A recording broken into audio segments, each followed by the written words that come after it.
MLS Next Pro is in New Haven, Connecticut, where both CT United and Toronto FC2 sit under 500 to open the first third of the 2026 season.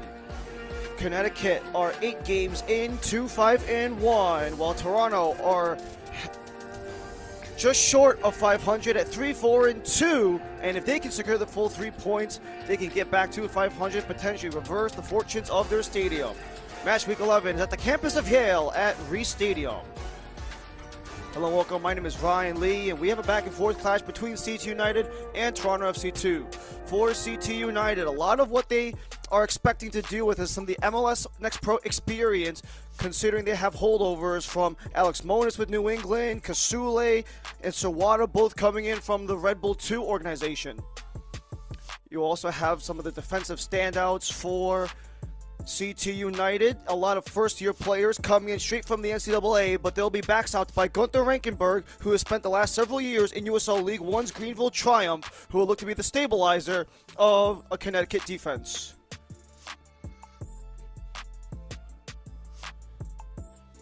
For TFC2 on the other end, they have lost their last 2 games and have allowed 7 goals across those last 2 matches. But one of the ways that they can reverse those fortunes is to potentially outscore those defensive mishaps, with Boston Berry and Nolan up top, leading the way in the 4-4-2 for Gianni Cimini. They do have one of the young products in Zachariah Nuckley in the back in front of some familiar faces on the defensive unit, with Micah Chisholm and Reed Fisher both being some of the veterans on this defensive unit from a year ago. We will take a quick break, and after, we'll have kickoff between CT United and TFC2.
Should be a fun season of MLS Next Pro.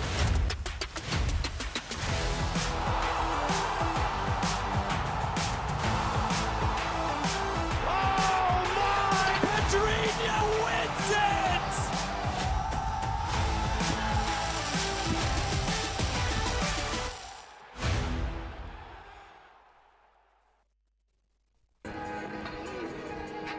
Back here at the campus of Yale, Reese Stadium in New Haven, Connecticut. A relatively calm 68-degree day here in the New England area, where there are 2 teams looking to reverse some of their misfortunes after some struggles early on in the 2026 campaign. For CT United, they have not won a game in almost 2 months, but they got back on the W side of things the last time out against New England. As for TFC2, 7 combined goals allowed in their last 2 losses against Red Bull New York and against Cincinnati. As we get ready to go here at Reese Stadium, Toronto will start off in the white and red. They will go left to right in the first half of play. CT United, all purple, right to left. They will operate to open up the first half. Between one of the MLS Next Pro OGs and the newcomers on the block in Connecticut. One of 6 games being played today on the Saturday slate of Week 11 gets underway here at Reese Stadium, New Haven, Connecticut, between CT United and Toronto FC2. Ryan Lee and our entire MLS Next Pro crew, thank you for joining us here in the New England region. Relatively calm, 68-degree day. No chance precipitation, very negligible wind to speak of. It's been a relatively tough early going for both clubs. For CT United, 2-5-1 to open their opening 8 matches. And for TFC2, if they get a win in regulation today, they can get back to 500. Sliding by, trying to get Nolan open in the box. Nolan had to hustle back. He was harassed. Top of the area, dislodged by Sawada, regained by Toronto. Damar Dixon, the leading goal scorer of at least the players that are dressed for Toronto today.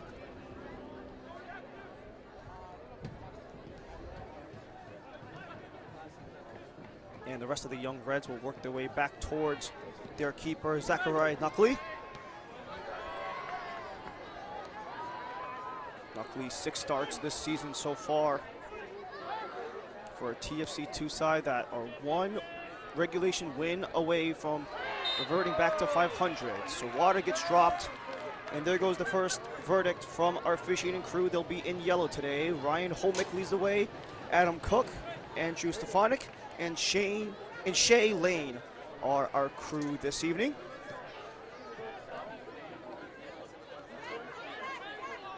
For CT United, they were unable to score a goal last time out against Revolution 2, but good for them. They also didn't allow a goal themselves. It's poked away, but a drop down. Fans want to call. They won't get it. You still have Pinnock down in the box and cleared out for now. Connecticut want to continue operating, but it slowly makes its way towards Nuckley. We'll reset for Toronto.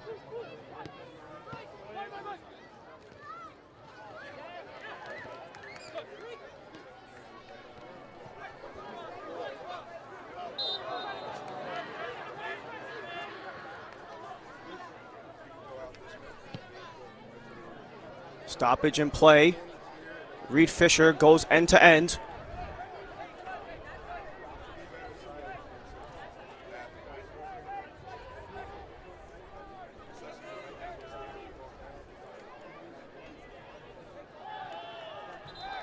Toronto want to try to take control of things early, especially not just because of the struggles they had defensively in their couple matches, but on the offensive side of things, not too much better. 2 goals allowed against Red Bull New York 2, but you also had 5 coughed up against FC Cincinnati to open up the month of May. But it doesn't really improve much better when you consider that Gianni Cimini side only scored a singular goal, and that came against Red Bull New York 2 last time out. Getting shut out against Cincinnati. And that goal that did find the back of the net against Red Bull New York 2. It was after New York already amassed a 2-goal lead well past the 80th.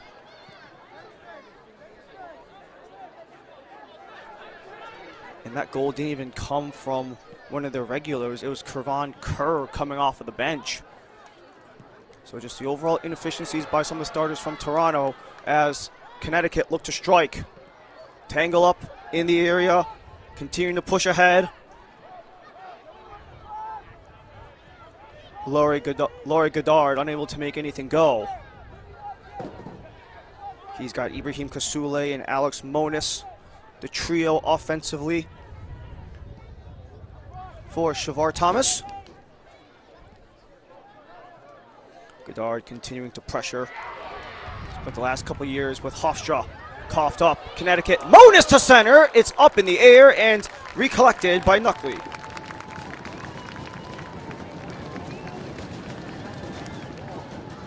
You already see some of the threat that those three can provide, especially for guys like Laurie Goddard and Alex Monis. Monis spent the last 2 years with New England Revolution second team, as this one rolls in the direction of Knuckley once again.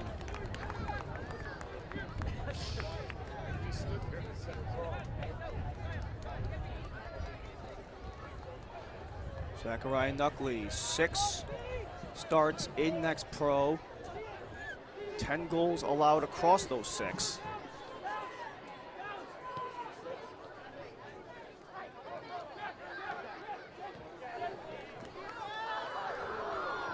Connecticut continued to pressure Toronto on their own end before a whistle puts things to a halt for the time being.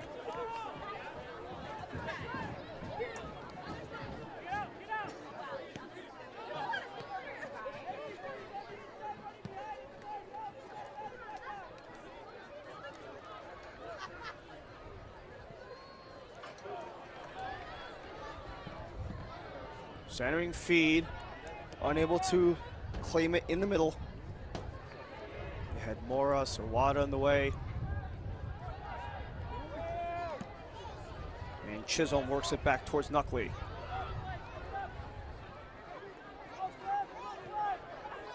You have 4. You have a 4-back for Shavar Thomas, including 3 fresh from the NCAA. Took a ricochet in the area, out of play for the first corner of the match.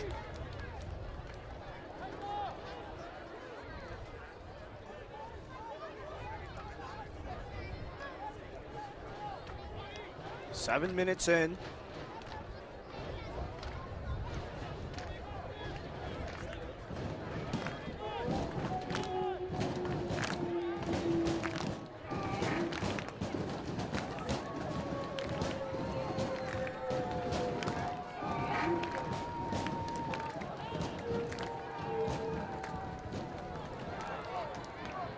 Greenboat in, Fisher the head,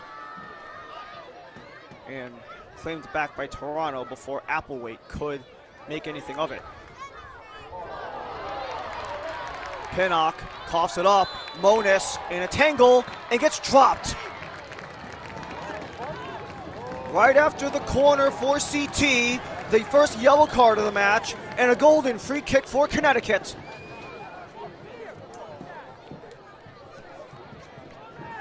And that appears to be Bryce Bonneau going into the book. Bryce Bonneau, 3rd-round draft pick of Nashville in 2024. Spent the last couple of years with Huntsville.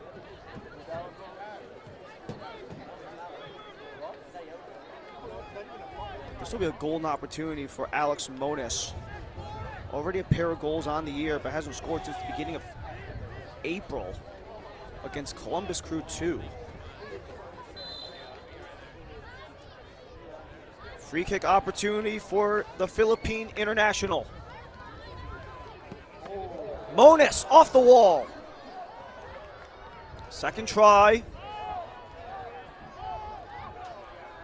And Connecticut continue to keep it inside of the attacking half.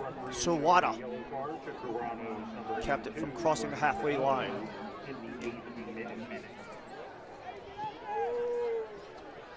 The backline tandem of Stevenson and Kemrath.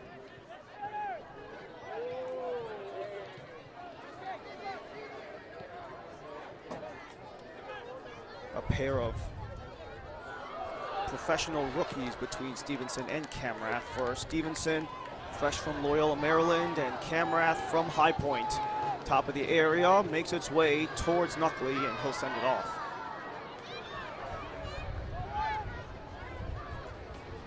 Not a lot of possession so far for Toronto, but Bonneau looks to start something, and it gets turned over immediately. Good hustle back by Monis.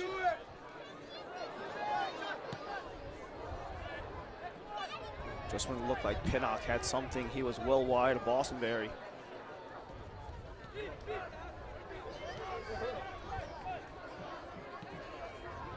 Within this front six for Connecticut, you have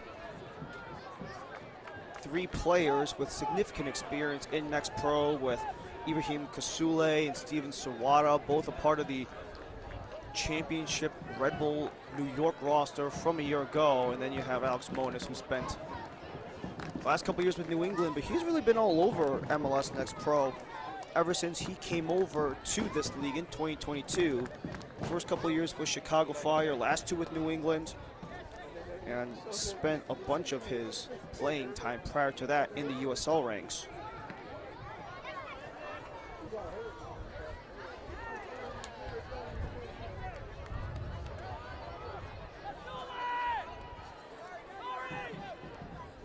And 10 minutes into the game, we probably have the first potential build-up for Toronto since about the opening 2.5 minutes.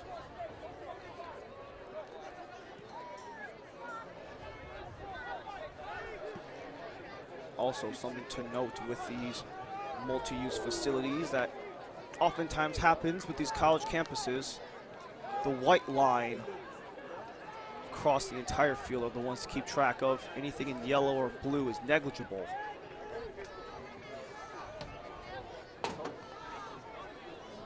Something we saw plenty of in the Open Cup with these MLS sides going to lower division facilities, sharing spaces with universities or multi-use stadiums. Same goes here on the campus of Yale.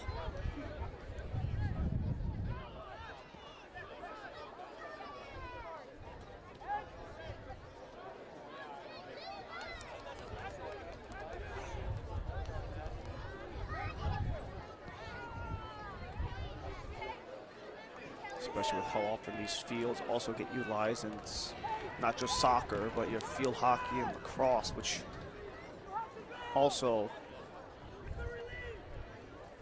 are quite utilized by the teams with the Bulldogs.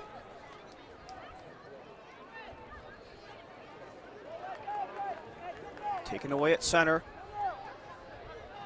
Capped by Connecticut. Monis maintains motion. Goddard, the reigning CAA Player of the Year when he was with Hofstra for the Englishmen. Had much success going to Hofstra after transferring from Merrimack. And his high college pedigree, one of the many reasons why he's been such a valuable asset to CTU.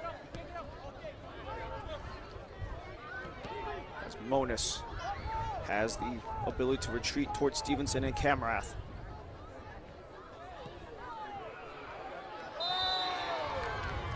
Deep ball, seemingly offside.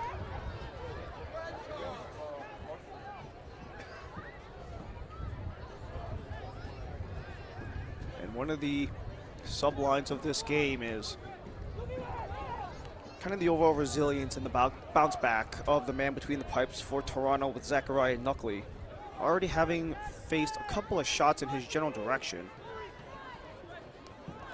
And he'll really need to find a way to bounce back and kind of get the cobwebs out, considering the last time out it was that 5-0 loss to Cincinnati. But the time before was one of the three wins, that Toronto had. Last two games were a 2-1, with that 2-1 win against NYCFC and that unfortunate 5 goals against performance against FC Cincinnati 2.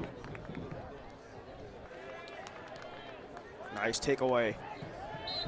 Applewhite was along the near line, but he was battling with Bonneau.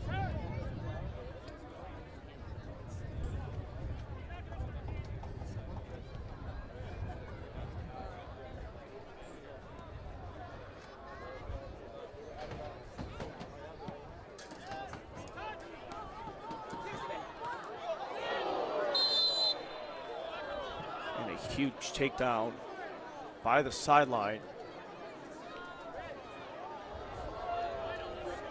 You have Campbell Dennis, and you had Applewhite going back and forth, but it is Applewhite who will draw the yellow.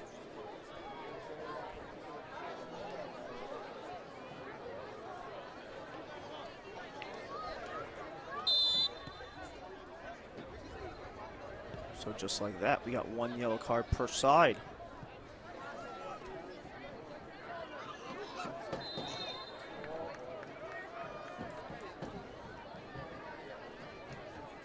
Toronto just want to look for anything at this point in this early stage of the game. Quarter hour in, still nothing on the board. But you do have a couple of really good opportunities to open things up from Connecticut. The 3-shot attempts, the 2 on target. And some of that comes with the back-to-back set pieces that Connecticut did have with the corner and the free kick that shortly followed.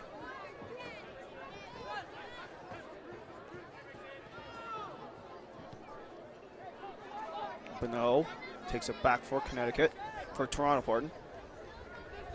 As you have a couple of familiar faces in the back line for Toronto, with Micah Chisholm and Reed Fisher being large staples of this roster, both of them spending their second years here. Both of them joined the roster last year in 2025. Going across, bodies collide, Sawada strips it. What a way to get away from Dixon, as you had Ernesto Gomez getting scrappy as well.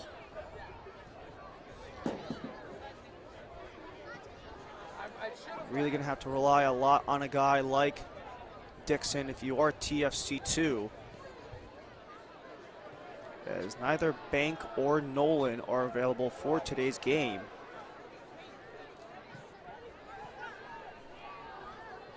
And Dixon's the 3rd leading goal scorer on Toronto. He and Kerr are the only 2 in today's roster with multiple goals. Takedown, and a hustle back, and then you have a whistle that follows. Bit of an interesting situation. You have bodies down to ground, 1 on both sides. You have Jamari Nolan,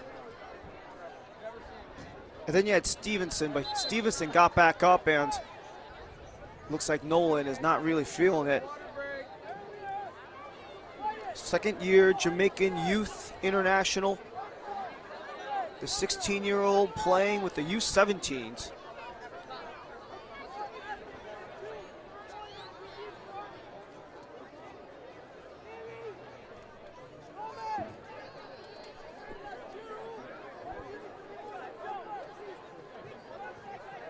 Let's take a look at that last sequence there.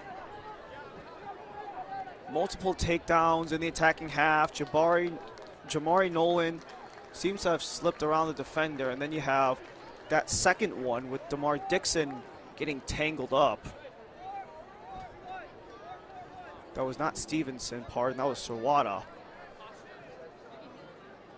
So within about a 15-second sequence, 3 bodies drop between Sawada, Nolan, and Dixon.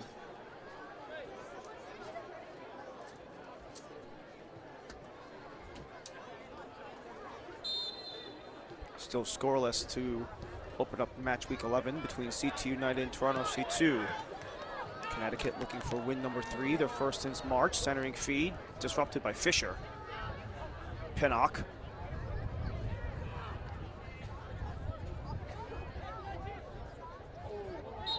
Toronto harassed, but that will draw a foul against Goddard. CT United Soccer is proudly supported by Yale New Haven Health, powering medical breakthroughs with the greatest of care.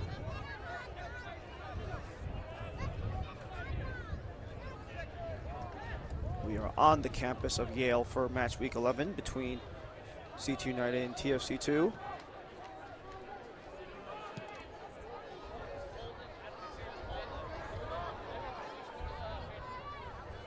Stevenson, only a road bump.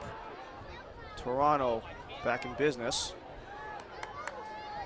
And they keep it in play. For now, at least. They'll maintain it with a throw.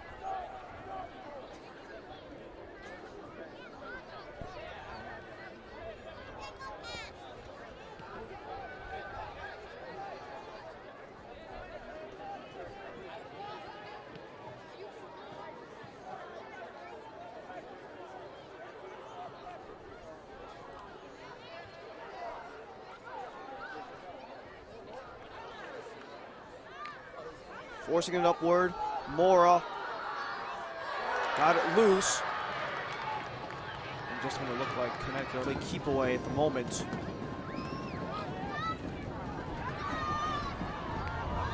Coughed up, off the gut. Godard widens. Monis twirls. Offside. But you really have to respect the offensive firepower that you have between the top three in the 4-4-3 for Shavar Thomas. You have a guy like Laurie Godard, who was a CAA Player of the Year last year in the NCAA when he had 15 goals in 20 matches. Alex Monis, 22 total goals across his 4 years in Next Pro, now 5. And he was Ibrahim Kasule, the franchise record leader in goals scored in the history of Red Bull New York 2. And that includes their time when they were still in the USL Championship. Turned around, Nolan wins a free kick.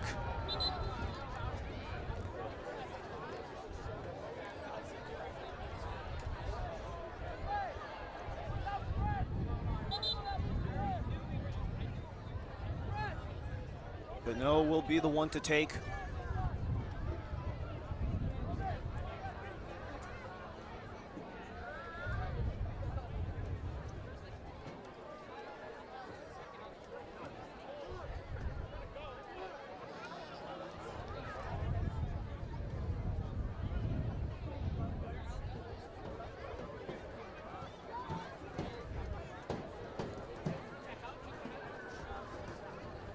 Looks like the responsibilities at the time being would pass off to Fortier.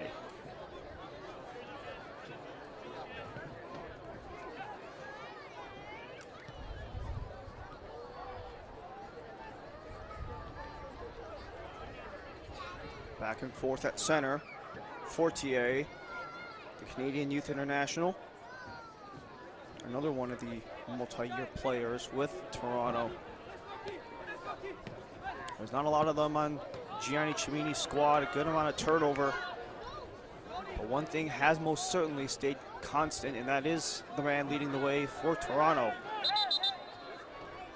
Gianni Cimini, the head man through all 5 seasons in the MLS Next Pro era of Toronto FC2, especially once their time in USL League One came to an end. One of the few clubs who had their spells within the USL before coming over to Next Pro. Monis streaking, centers, that one off Fisher. Second corner for CT United. You had Monis and Kasule going back and forth. Fisher seemed to have called the offside, but the ref did not.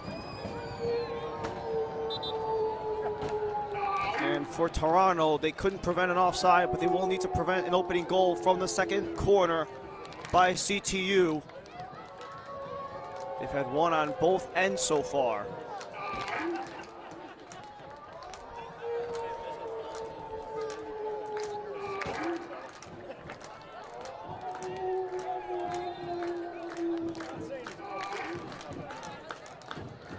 Swung in, it's loose, no one could get it. Another try, Sawada from deep, headed away and out for Toronto. Now it's a full-on break for TFC2. Dixon gets grappled, he gets taken down. You have Dixon and Pinnock leading the rush. And some discussions will be had because a yellow card has been dished out to Ernesto Gomez. First time he's been booked this year in game number 50 in all professional levels. On loan from the top division in Panama with CD Uno Versatio.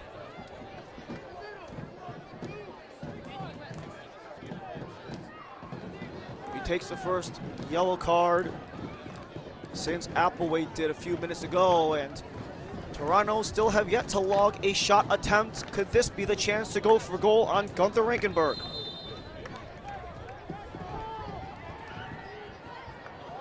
Low ball outside and just missed.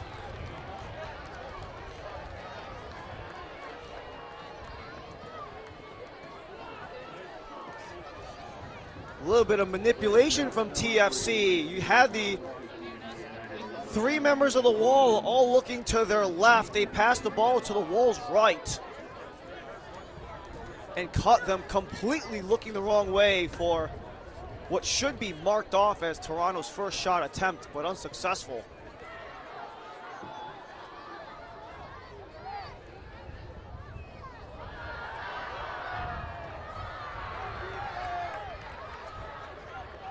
And just like that, CTU might be in business deep in Toronto's end.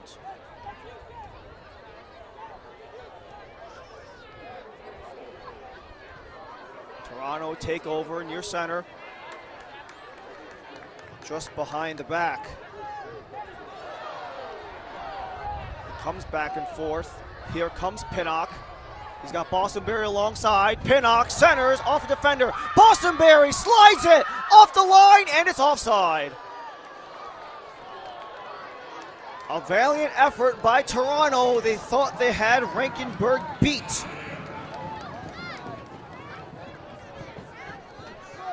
You had Pinnock alongside of Bostonberry. That first block by Sawada gives it back to Bostonberry. They did successfully slide it through the 5-hole, and had that been behind the final defender, that could have broken open the game for Toronto.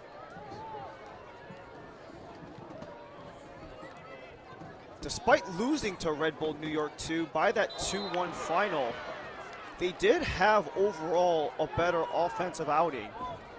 They outshot and were significantly more effective on getting those attempts on frame. They held New York to 4 shots on target on 12 attempts, while they themselves had 9 on target on 14 attempts. But at the end of the day, when you let up 2 attempts on 4 on target, not necessarily the best defensive day in terms of their efficiency, as Bostonberry stumbles back on his feet. Forcing the hand of Bono, gets it back as he and Monis tangle up. I'm sure they've had their bouts back and forth, Bono and Monis.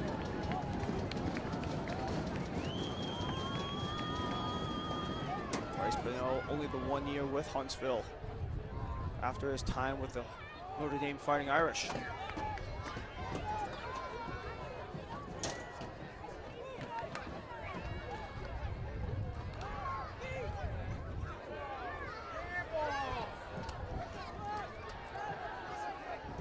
Toronto want to force something. Fortier forced a scramble back.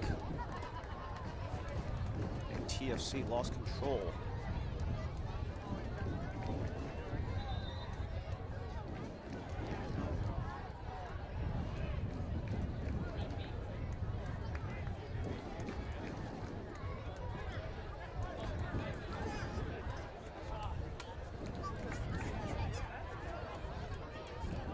Opportunities came on both sides last time out between Connecticut and their game versus New England, but at the end of the day, that one ended scoreless when the 90 minutes were over with.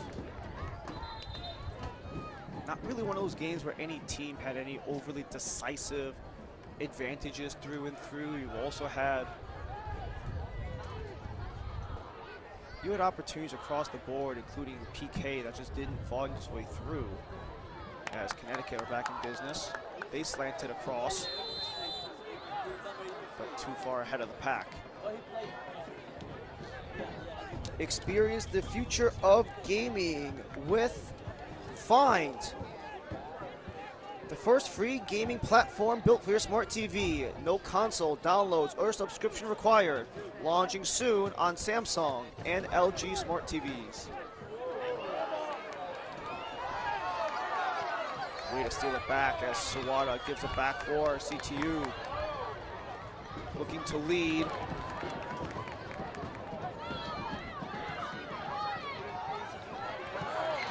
Play back, Applewhite centers, lost control. Way to harass, Mora walks away, but same with Campbell Dennis, pardon. Nolan working back to keep it for Toronto. Bostonberry. You just seen Monis try and make magic work on both ends of the pitch. Kasule. 28 goals in the regular season across his several seasons with Red Bull New York 2, which is a franchise record for New York 2. And that's a record dating back to Red Bull's time back in the US Championship also.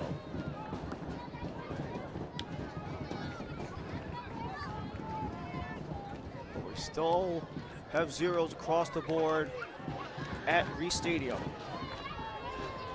Ryan Lee on MLS Next Pro crew, match week 11, hitting the 1/3 mark of the 2026 campaign.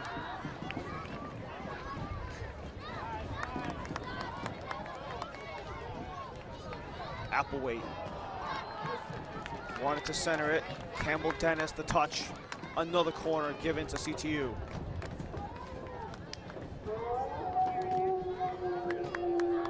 This is a team who most certainly struggled to produce offense. Only 10 goals across their 8 matches, which is the second fewest.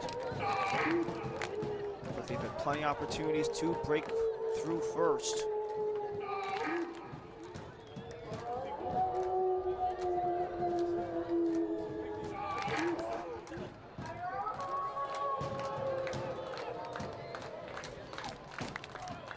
Swung in, headed, it's loose, inside the box.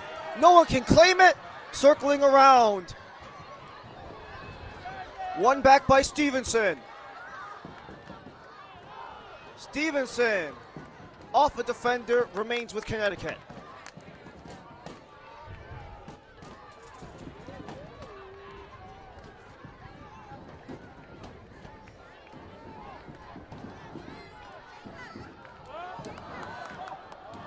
Sent across and caught by Knuckley before you had a tangle up of bodies on the other end, including Alex Monis, who's been all over the field today. Looking for his first goal since the early portion of April in their game versus Columbus Crew back on the 11th of April, that is, not of March.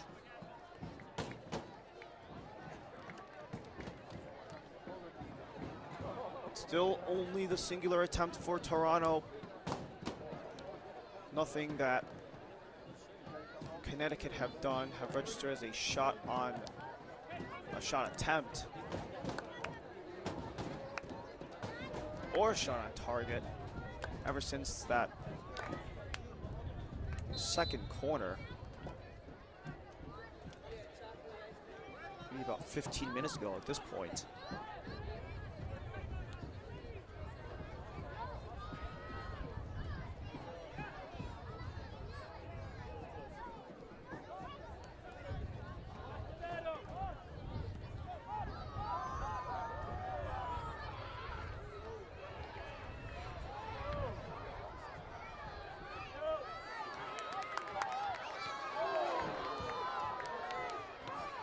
Fisher got there before Monis could.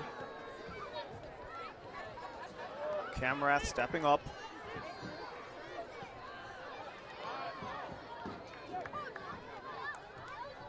Monis has been in those battles, especially with Campbell Davis and Fisher all game long so far.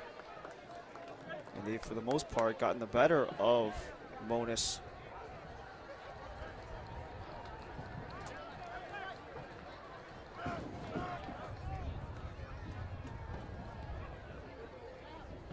Toronto very much middle of the pack in terms of generating offense. 15 goals in their 9 matches so far. Neither team have yet to get on the board.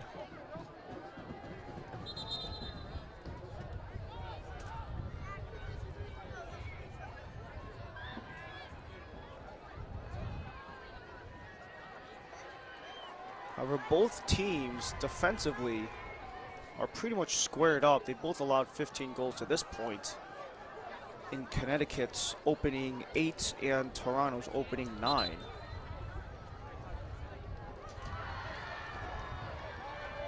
The bodies continue to tumble, and they might have taken its toll as attention gets called.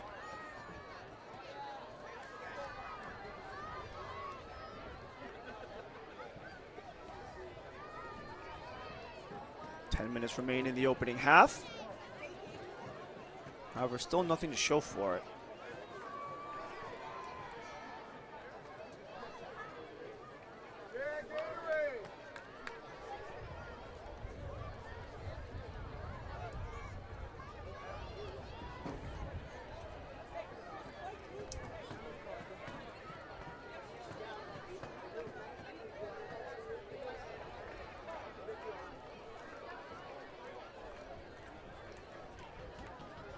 Gianni Cimini is preparing the possibility that Jamari Nolan might not be fit enough to keep going because of how many knocks he's taken down throughout the game.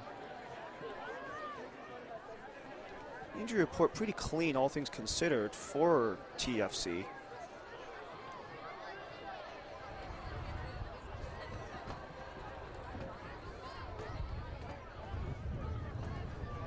Also had that takedown on Nolan when you had that little broken play. The attempted 3-on-1 by Toronto that eventually got snuffed out. That was the one that resulted in that little free kick trickery. And that is not a good sight to see for Coach Cimini and his crew.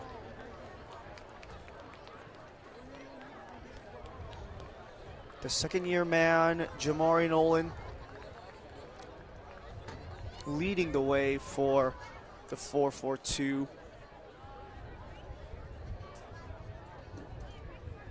know when you have to bring out the two-man human crutch, things are not looking promising whatsoever. And before halftime can come, we are going to have the first change of the game. It will be curve on Kerr.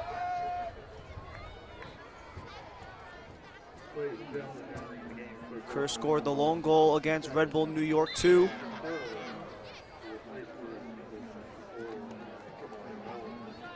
The 17-year-old will come into the match.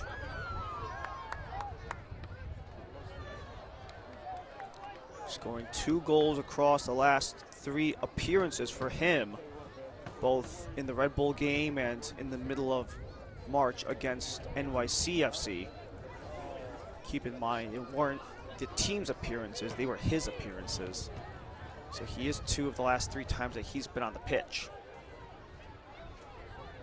But that could potentially add a spark for Gianni Cimini's side, who have only logged a singular shot attempt, none on target so far. As we close in at the 40th minute.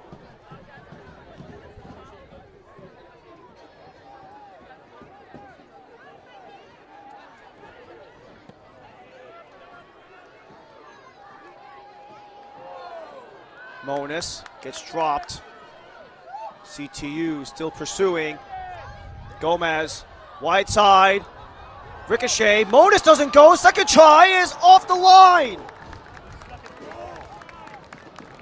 Applewhite was there, as was Monis. Applewhite with the touch, but Nuckley keeps it out.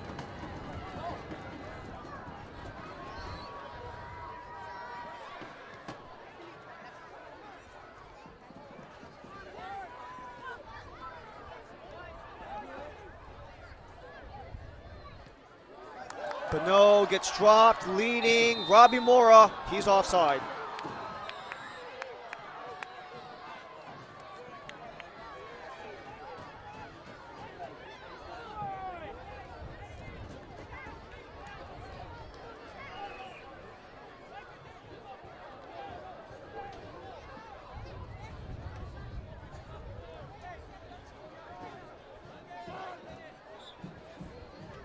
5 minutes remain opening half, still nothing on the board. And that is well over the head of Cheyenne Pinnock.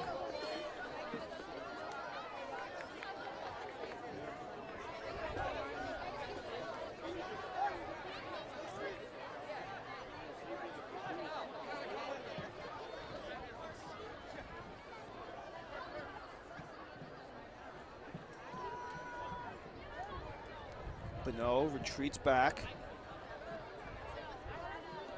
He's got Omorgbe. Toronto will keep pursuing as they'll get the whistle.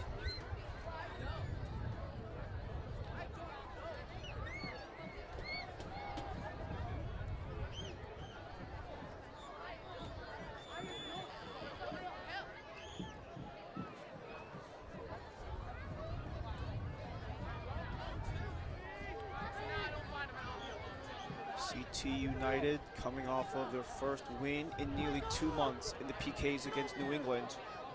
For Toronto, have yet to muster up any points so far in the month of May. 2 games deep for them, today's 3. Elevated. Headed away, still in the mix. Fisher sent across towards the hands of Rankenberg, and the save that went off of the defender in front, so Toronto will get their first opportunity on a corner.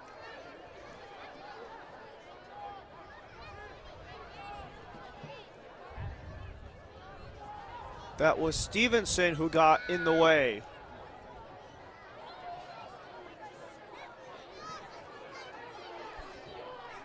The short options, Bostonberry. Bostonberry through a pair of defenders, out the other end.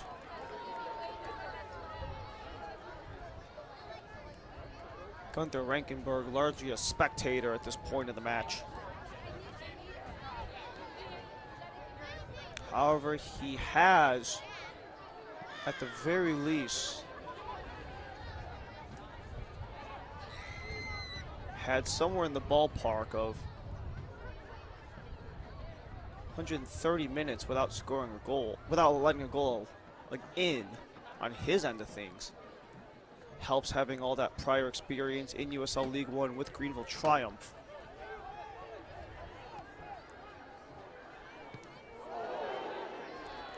More bodies collide at center. Monis, if he keeps it in, he will. Chisholm in front. And they stop play to check on the 2 men at center.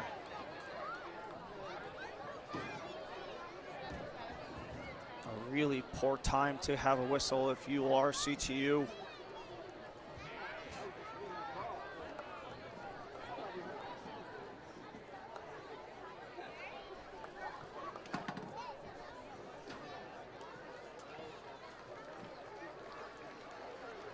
Good to see everyone back on their feet. We already dealt with 1 injury-related substitution.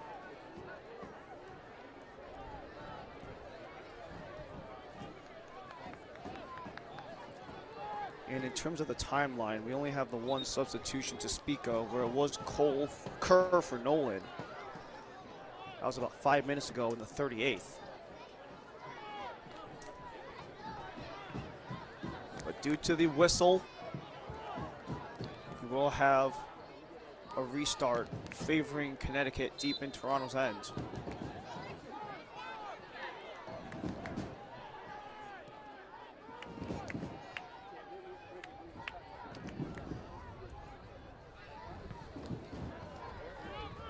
The cross bounced out by Bono and back for CTU in the final minute of the first half. They've got 4 tries already, yet to capitalize.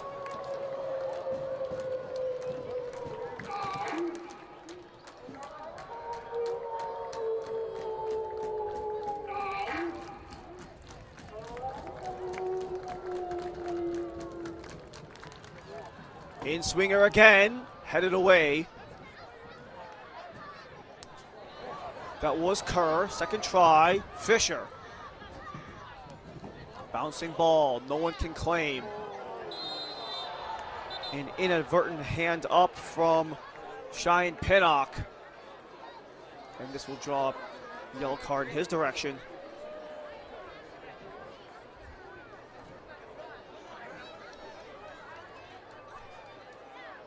That is Applewhite who had contact on him.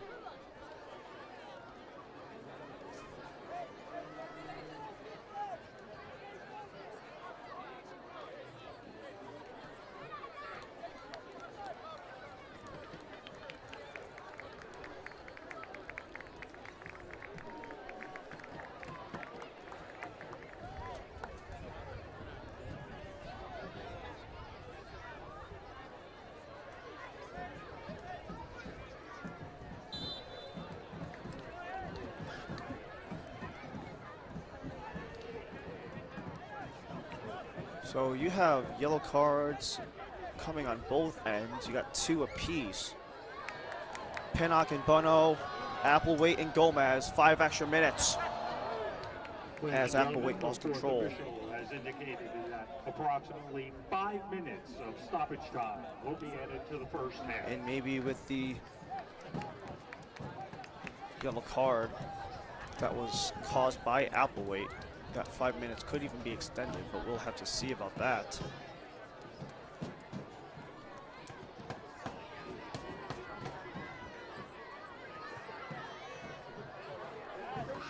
Ladies and gentlemen, the referee Trickles its way.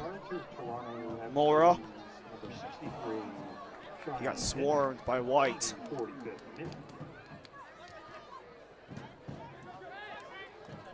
Retreats to Applewhite.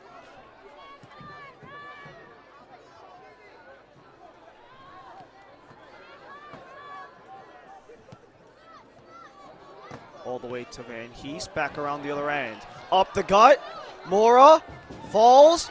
Second try, couldn't get there as Knuckley cleans it up in his own box. And more bodies hit the deck.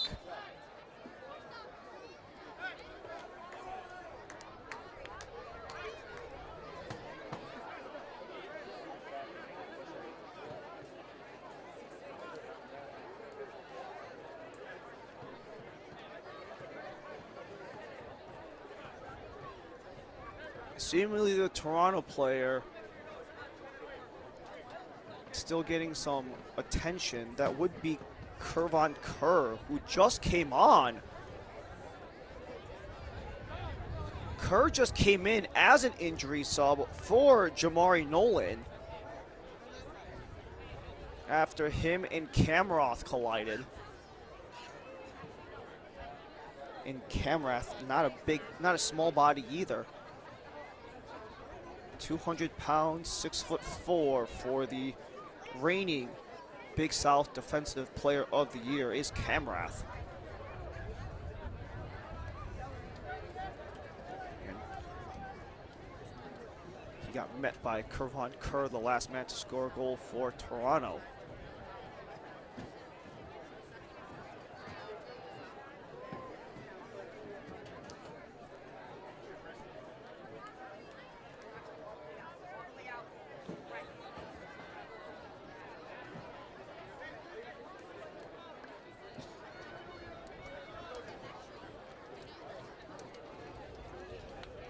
Tiltsy.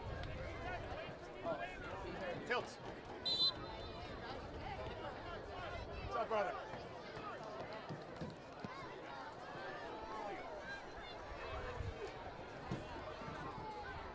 Ryan Homek has most certainly had to get the whistles involved quite a number of times, considering the number of injury-related stoppages there have been at this point of the match.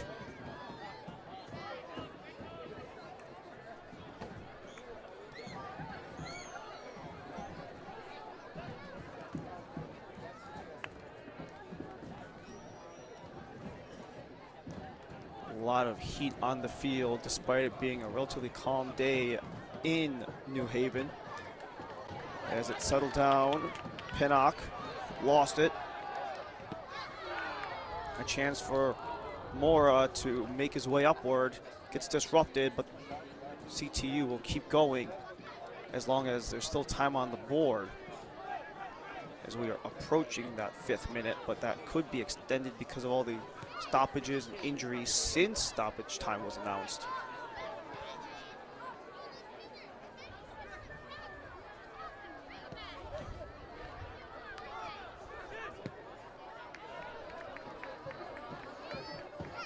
We're at 5, and at least by appearance, CTU might take the draw into the locker room.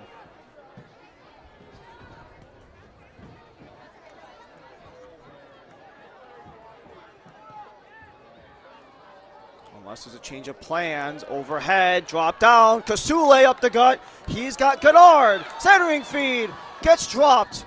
Couldn't fire was Monis. Applewhite, he sent it across. That goes off and out. And they say it took a double deflection off of the defender Pinnock and himself, Applewhite.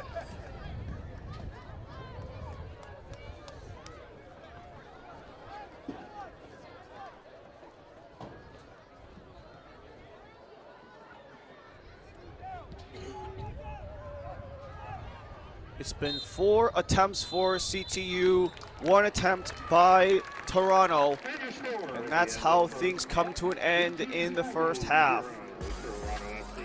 Still nothing on the board between CTU and TFC. As we approach halftime, we get a chance to know one of the talented young players carving their own path in the Big Apple, as an announcement is also going to be made that will change the landscape of MLS Next Pro. Highlights and stats coming up after this.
Should be a fun season of MLS Next Pro.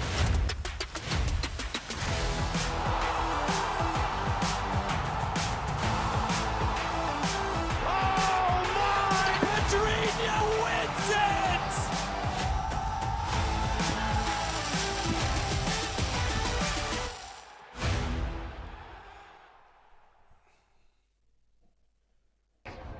Back in New Haven, where it's scoreless between CTU and TFC2.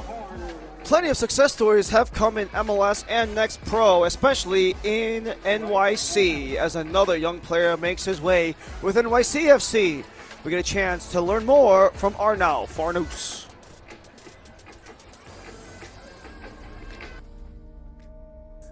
I think for sure was my mom. She was the first one to know it because she was working, and I sent her a message and I was like, please don't call because we have a meeting right now. But like I have to tell you, like they just told me like they want me to sign first team deal. So she was like, oh my God. Yeah, it was definitely my mom. Hi, I'm Arnau Farnus, and I'm a midfielder / winger, and I play for New York City FC. When I signed here with the second team, my goal was always to be part of the first team, and since the moment I got drafted. That was my goal, that was my dream. And nothing is easy, you know, so that's why you have to work for it. Every call-up is an opportunity, and I'm thankful for the coaches to give me those opportunities. But like, it's not about the games, it's about every day, how you practice, how you prepare yourself, physically and mentally. And when the opportunity comes, that you have to be ready and know that if you have the opportunity, you have to prove yourself. They push you a lot, which is a really good sign. But they also have a really good connection with the team, special connection with the players also. And they are open, which is also important for a player because it gets you confident when you play and when you train. And he was always super close, coach and all the staff, and give me a lot of confidence to me. And that's why I feel like I'm super happy for being part of this team, for the confidence from the staff and also from the players. One of the things, for example, Nico always says when he's here is like, and I've took it from all the players as well, but like, you are doing what you like and what's your passion. So coming here to practice, you are privileged, you know, having this job, because you are doing something that you really like and you really can, you grow with it. And coming here every day, yeah, there is people working for you, for the treatment, they are cooking for you. And how many people would love to have and to be in the position that you are right now? So I would say just enjoy the moment, push yourself in the moment that you have to push yourself, and yeah, enjoy. Super excited at the moment when I saw the ball going in. I kind of didn't believe it at the beginning, but after it was like a happiness feeling, you know, especially after with all my teammates, like they congrat me at the end of the game, and everybody came to support me and saying congratulations, and it was a really happy moment and a special moment in my career.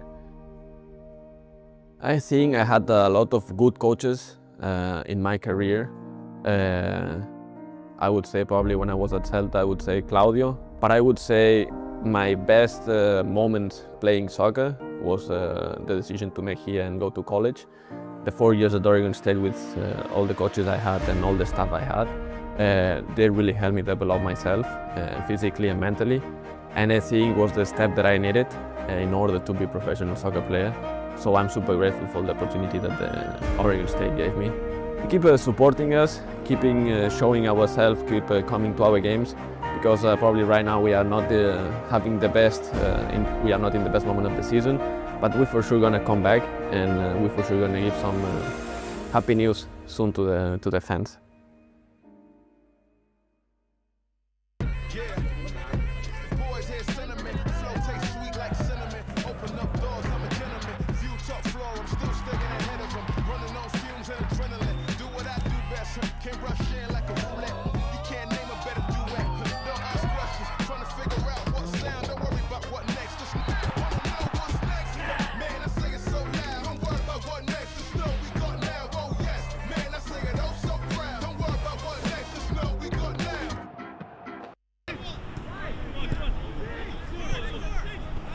Very excited to be here officially. You know, I helped out a little bit last year. You know, I really enjoyed my time working with the players, working with the staff. So, you know, I'm glad to be able to be on the staff full time and be involved.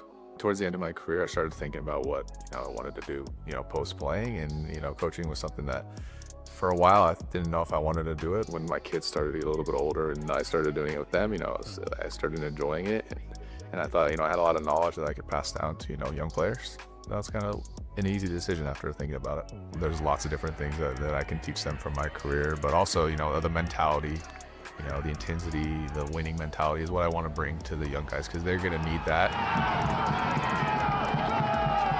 I played at a high level college, and I was still like a little bit overwhelmed when I first got here, you know, and it's the adaptation. If you don't do it quick at that time, then you were kind of out of the system.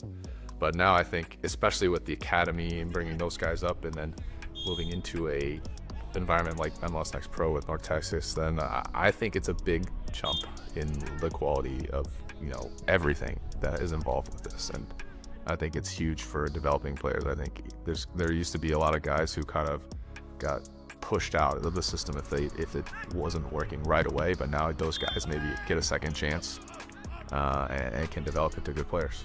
Yeah, it feels good. I mean, it feels like home. Like you said, I've been here for a long time. I know a lot of people here. You know, I knew John beforehand. I knew a lot of the other staff beforehand, and even some of the players I still know. So it's just nice to be back in, you know, a familiar environment and be able to give these players my knowledge. This year, I think my goal is to improve our defensive solidarity. Obviously, I want to try to improve individually the players in the defensive line, help them improve their tendencies. But, you know, as a unit, I want our group to be solid and to give up less goals. That's always the goal. And for me, that was like my big thing as a player throughout my career. I always wanted to give up less goals, and I think that's something I want to pass on to these defensive players.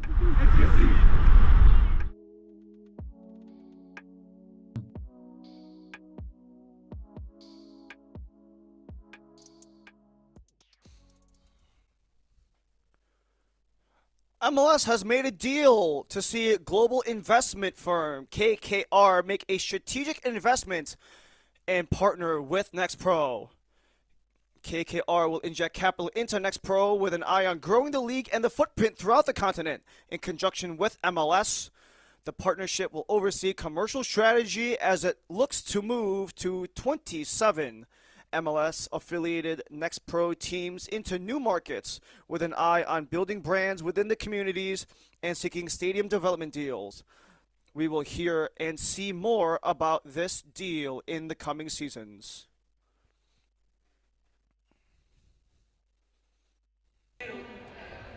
Halftime between CTU and TFC2, where we have yet to see anything beat either Zachariah Knuckley or Gunther Rankenberg in the first 45 minutes of play. But before we get through what's been going on in this game, we take a look at everything happening around the entirety of MLS Next Pro. 6 games in the Saturday slate today. You also have the 5 games coming on Wednesday, where a lot of shift has come throughout all of MLS Next Pro. However, at the end of the day, the way that the standings sit, both teams are at 500. They have opportunities to jump back closer to, or in Toronto's case, if they win in regulation, they'll be at 500 exactly. But before we can talk about the future, we have to talk about the past. The past 45 minutes to be exact in the first half between CTU and Toronto FC2. Nothing has beaten either of the keepers yet, but a lot of opportunities. You have 5 total shot attempts, 4 for CTU, 1 for Toronto, and the first one was struck by Alex Monas up the gut, but it was held on by Zachariah Knuckley. This was the one big attempt by Toronto. The free kick manipulation to go low and fan it out towards Noland, unable to get it through, and then a bit of a bobble in front on the attempt by Andre Applewhite, but it was held off the line by Knuckley. And that is where we stand in the first 45 minutes. No goals yet, but we'll have to see if any do come in the second half. More from Reese Stadium on the other end.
Should be a fun season of MLS Next Pro.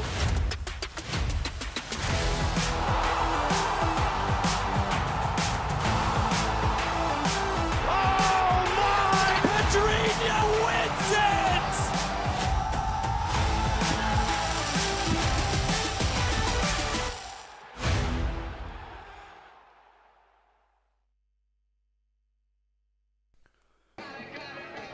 New Haven, Connecticut, Reese Stadium,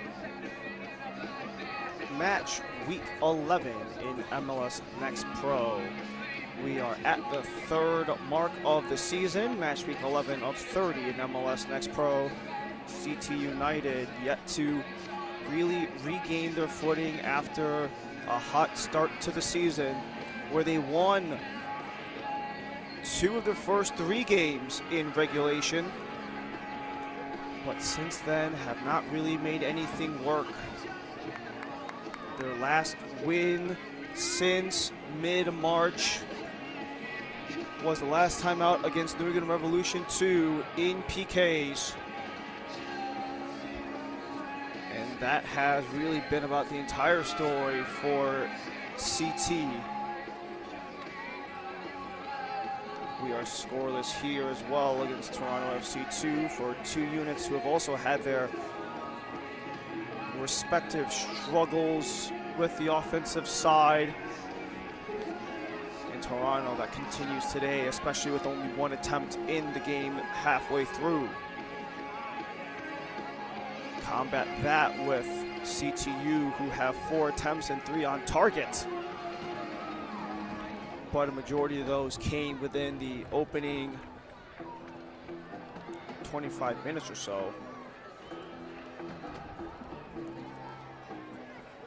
We will flip ends of the pitch. In the purple, they will now go left to right, will be Connecticut, Toronto, right to left in the white and red. If Toronto can find a way to get a goal in regulation, they could reset their record at 500, where they currently sit at 3-4-2, and not necessarily the best spells on the road either, where they are 1-3-1. For Connecticut, they are winless when hosting the 3 times they've done so far this year. It wouldn't just be their first win since mid-March, it would also be their first win at a home venue, as we are back in business for the second half between CTU and TFC2. Ryan Lee and our entire MLS Next Pro crew welcome you back to Reese Stadium on the campus of Yale. Top of the area gets clipped, but outside. And he'll draw a whistle to Toronto.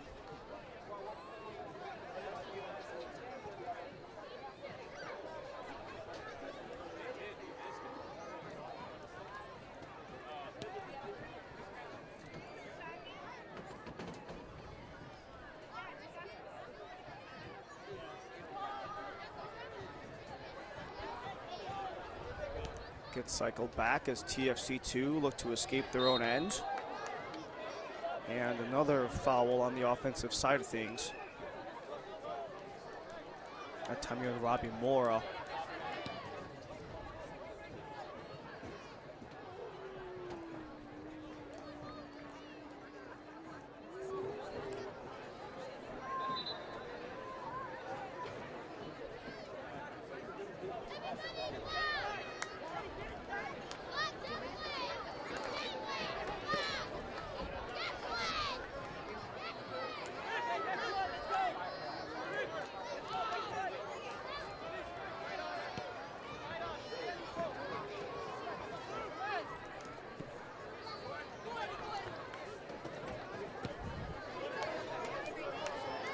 Shavar Stevenson on the back line, along the boundary,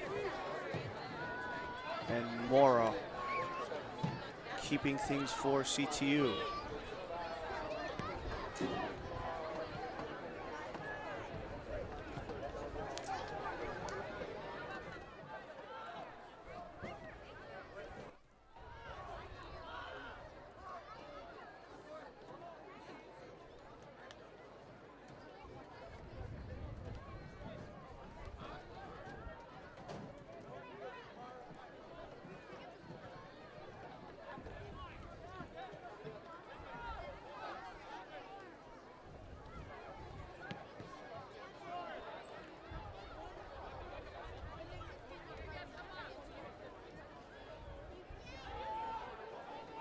Deep ball chucked in, Goddard.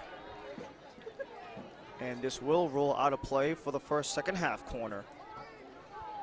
Connecticut had the clear advantage in that department. The 4 corners to Toronto's 1.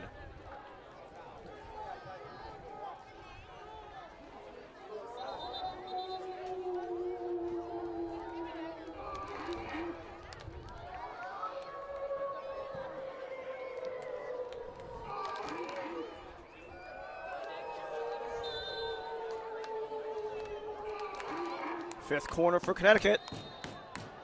Contact in the air will wash that one away.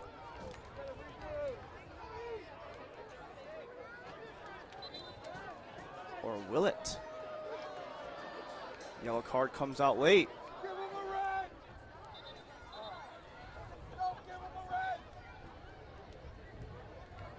You had all sorts of contact inside of the area.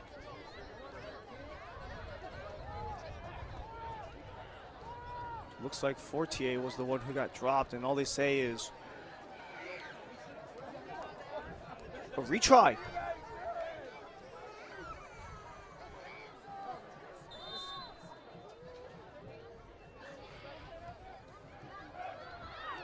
Near post, had it out of play. Nice attempt nonetheless by Ibrahim Kasule.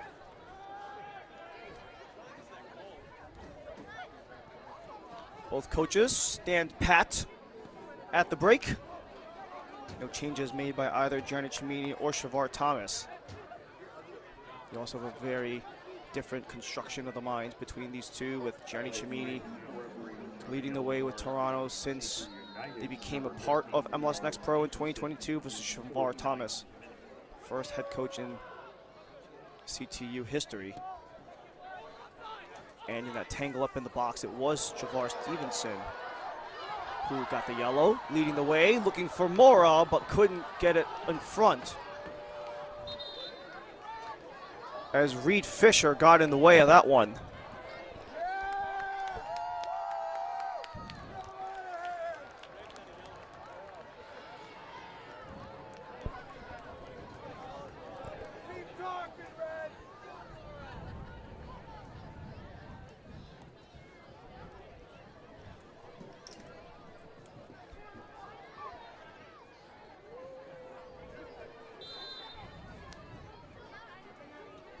Long throw, middle of the area, no one in purple to get it.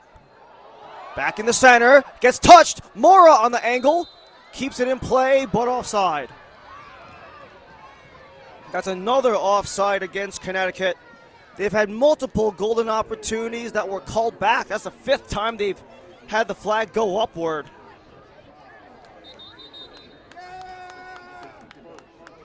Relatively calm 66-degree day and a very gentle wind on a day where there's really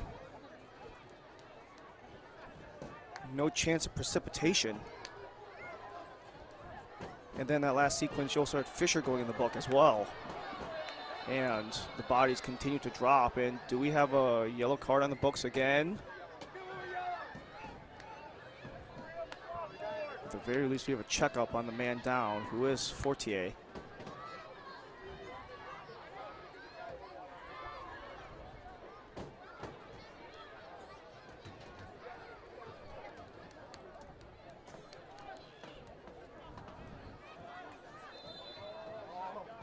Good to know that at the very least, these guys are trying to go for it. But also, per our officiating crew, it does get to a point. Toronto will stay with it.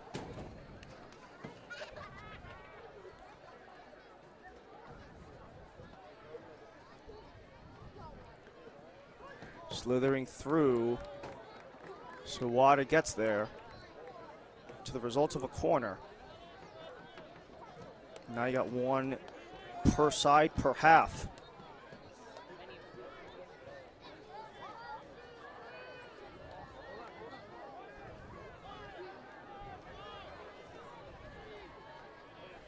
One corner per side this half, one corner per half for Toronto. Swung out, In the middle, Stevenson got there. Another clip. Boston Berry awaits. He'll take the feed from Dixon, and they'll open things up to cycle back. Morgby around for Campbell Dennis. Got disrupted.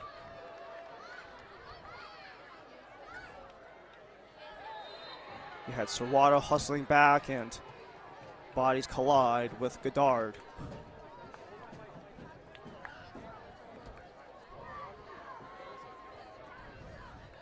Very busy week for MLS Next Pro. You had 5 games on Wednesday. This game is one of 6 games on the slate. And then even a Sunday set that have had its bouts too, 7 of those games. That's Micah Chisholm on the ground. And whenever you have a player grabbing anything northward of the shoulders, that can draw all sorts of trouble and concern, especially with the overall growth and development of concussion protocol in all sports, not just in soccer or not just in Next Pro.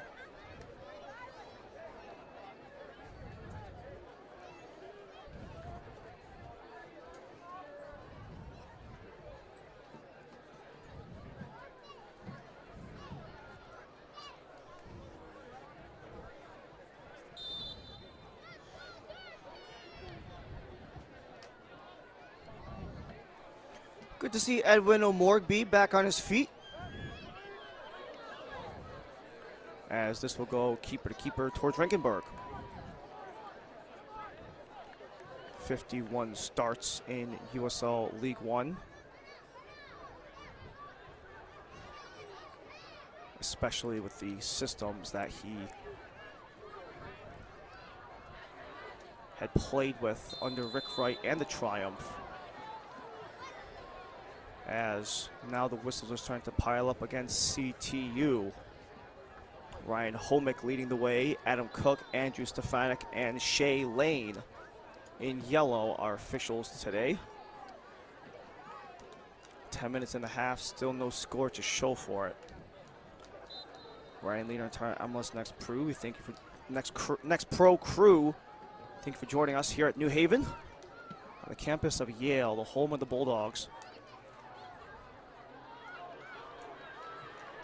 Chance to push upwards. Laurie Goddard on the near side, flicks it inward. Monis took a slip and cleared away from Fisher.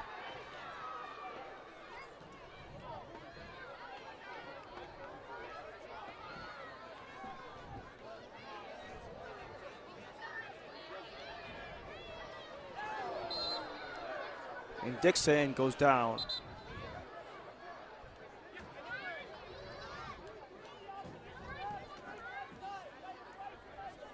A lot of warnings coming from the officiating crew, especially since they've already handed out 6 yellows at this point in the match.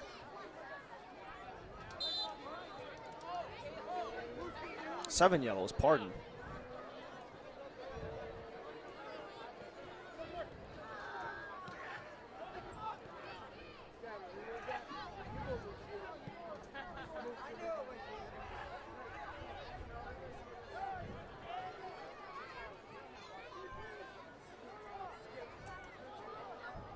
Sliding through, bodies collide. Monis is back to support the D.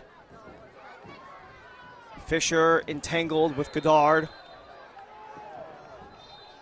And it's returned to Toronto.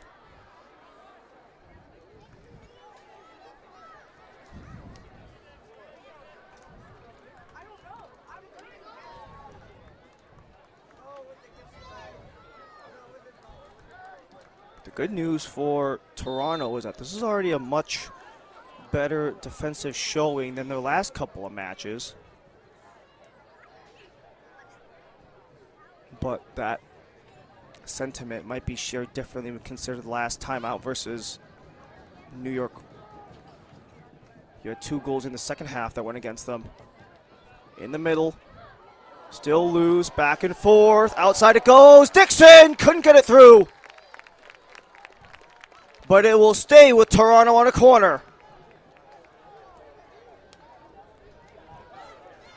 This is probably the first big, dangerous opportunity for Toronto all game, forcing the first Rankenberg save by the Young Reds. Only the second shot attempted, the first on target.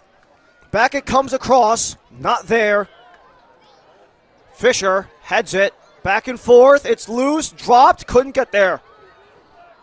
Kerr in the mix, bouncing to Rankenberg, and he'll snuff it out.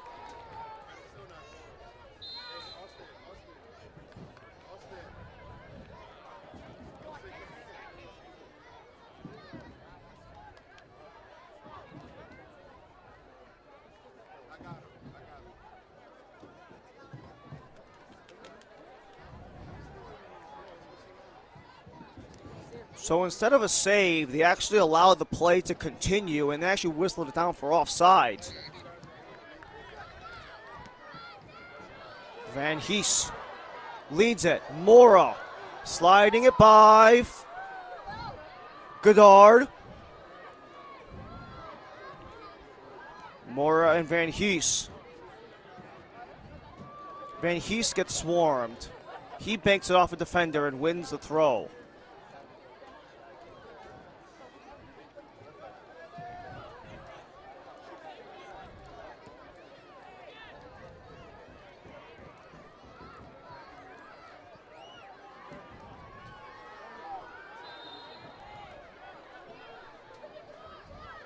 Gomez was looking for Applewhite on the far side, and this will cause another stoppage for Connecticut, as CTU is proudly sponsored by Yale New Haven Health, powering medical breakthroughs with the greatest of care.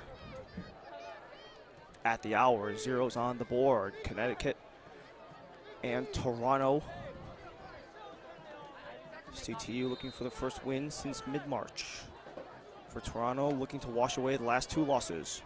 Sawada on the short reception, streaking up, intervened by the wall of white. Van Hees scrambling back, stays on his feet. A nice balance there by the Dutchman, Van Hees. As you had Mora pleading his case that was not offside, but the flag goes up anyways.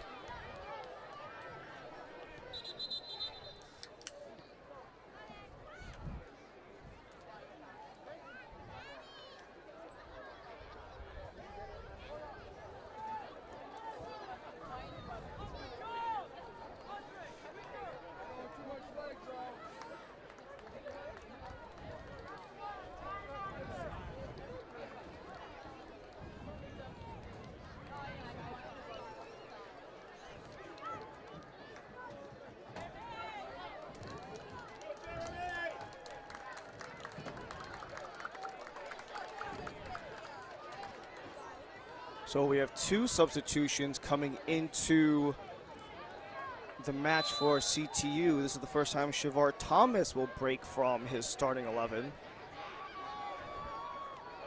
You have Jeremy Medranda and Rainiel Perdomo coming in.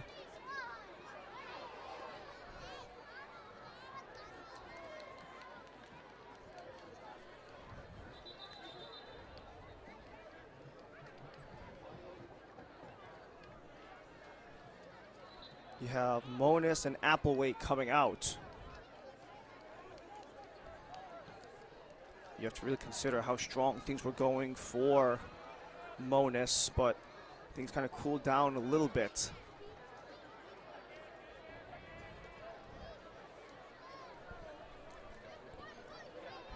Jeremy Medranda from the Connecticut Academy program, fourth game of the year, all coming off of the bench for the Academy product. And then Rainiel Perdomo, 25 years old. He's on loan from Alianza in the top division of Panama.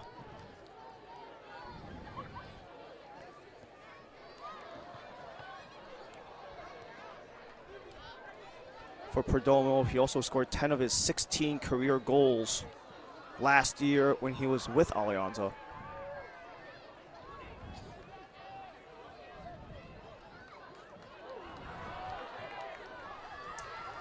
Taken away at center. Ernesto Gomez has his progress stopped.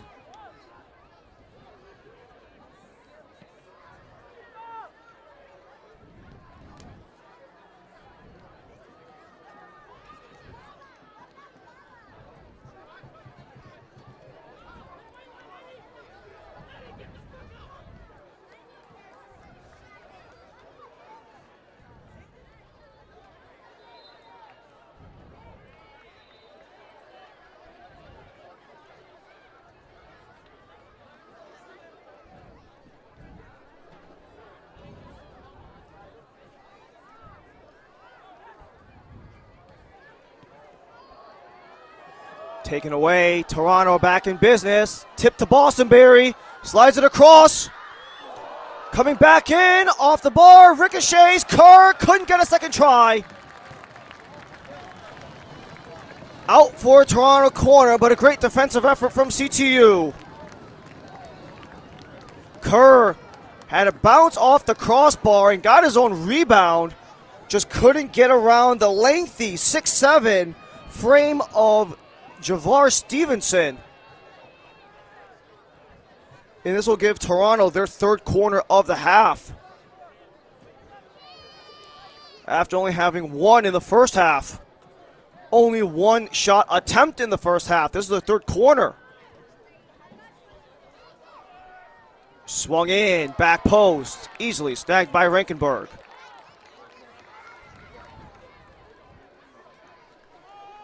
Good news for Rankenberg. He has not allowed a goal in 3 halves. Bad news, his team hasn't scored in 3 halves. And they might want to try to find something and find something quick, considering the next test is in the belly of the biggest beast of Next Pro at MSU Soccer Park in New Jersey to play Red Bull New York 2, who look to cement their spot at the top of the Eastern Conference. Taken away, DeMar Dixon on the near side. He's entangled with a former Red Bull, Steven Sawada.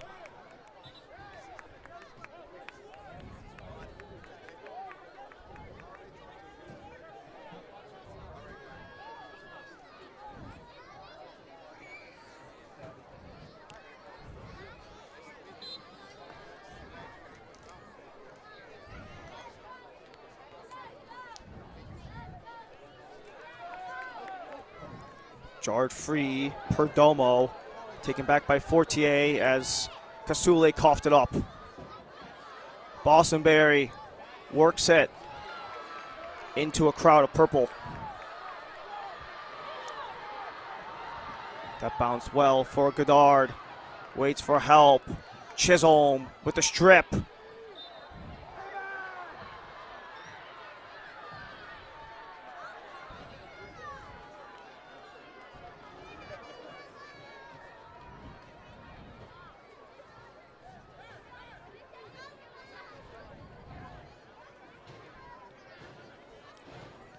Two more road games to conclude the month of May for CTU.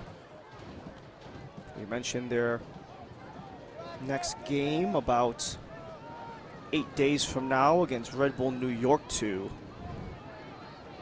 The reigning champs and the current #1 seed in the Eastern Conference. Before going down south to play Huntsville, who, after a very shaky start, have worked their way up to a top 3 slot. Undefeated at home are Huntsville City.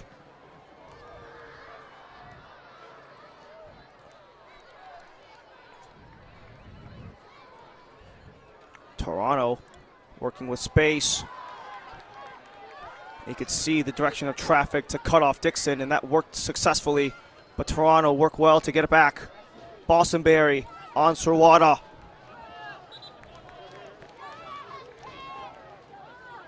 And the battle won by Sawada.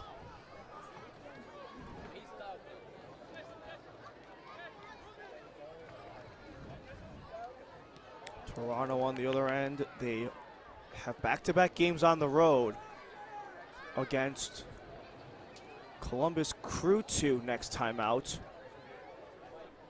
And you have to really credit the work of Federico Higuain, considering Crew 2 were dead last in the East last year and have already surpassed their win total from a year ago. Toronto keeping in play with Pinnock.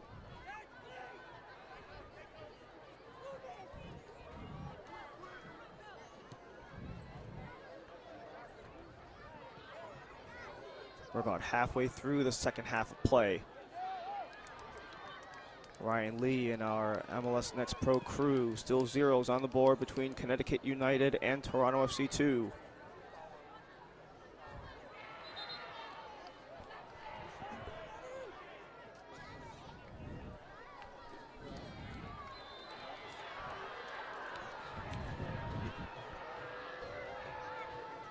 Dead ball spot favors Toronto.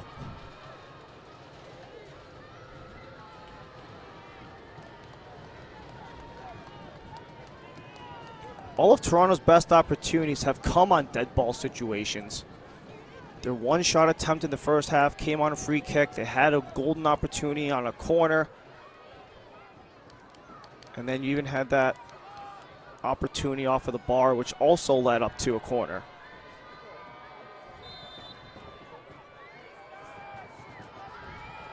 Bono. Back post, Fisher entangled. Foul.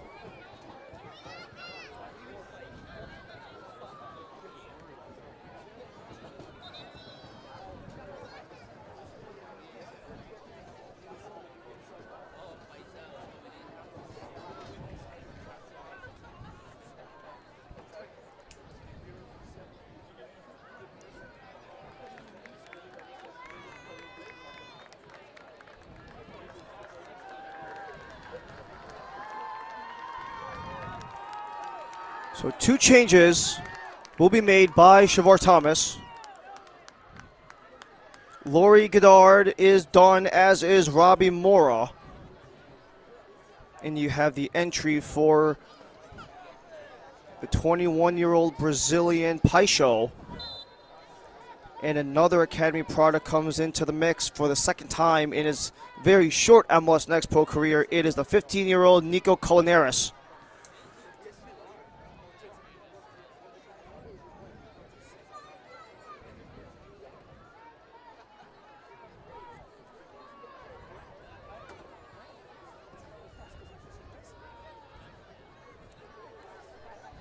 And speaking of Colinares, he made his debut 2 games ago against Philly Union.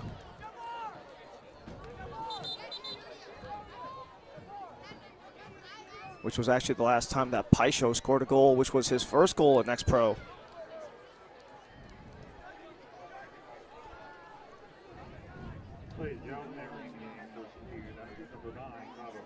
It looks like we might be having a couple of changes made by Gianni Cimini as well.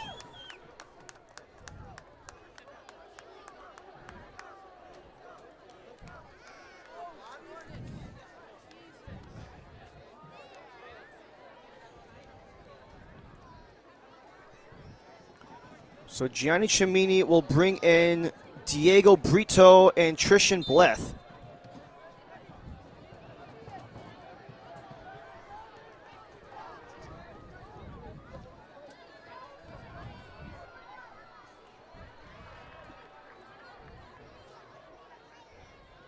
Noe Brito, 17-year-old from Montreal.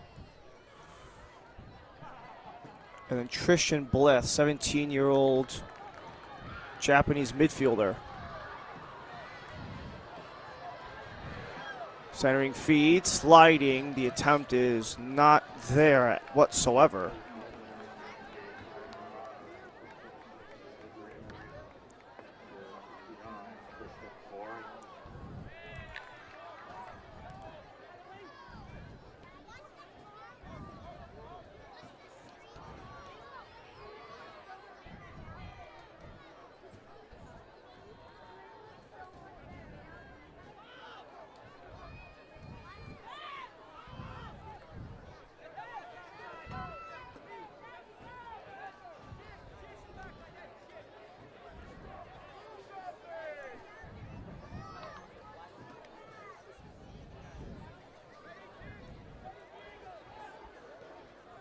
So the two changes will come in the midfield for Toronto with Bryce Bonneau and Cheyenne Pinnock making the respective exits.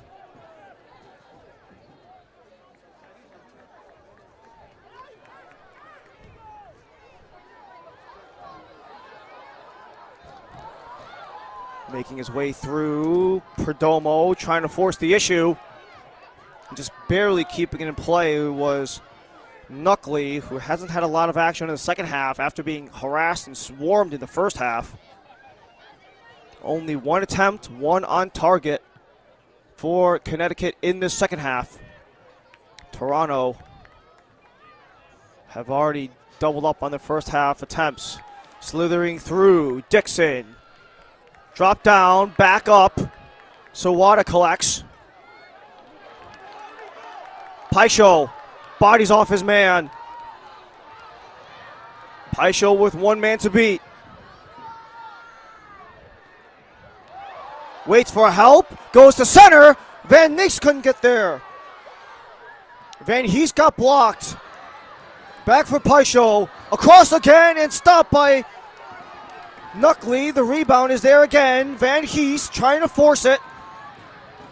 And exactly that, trying to force it as he lost his handle. Colinaris bodies Bostonberry. Kerr.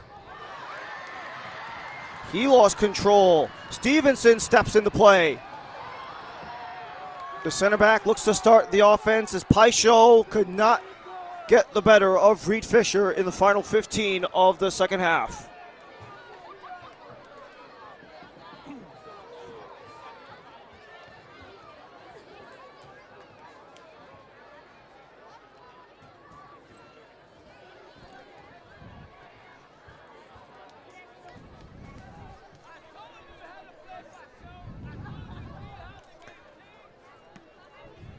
Very clearly things have escalated, but it's been a very low event game, all things considered. Just the 5 shots on target in the whole game, and three of those came in the first half.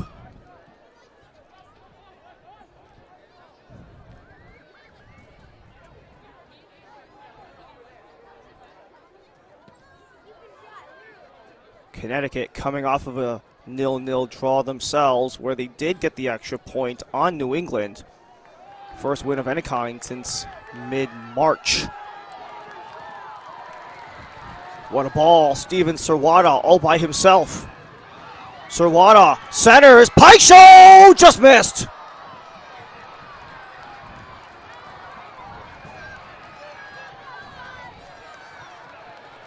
A golden opportunity for CTU to bust this game wide open.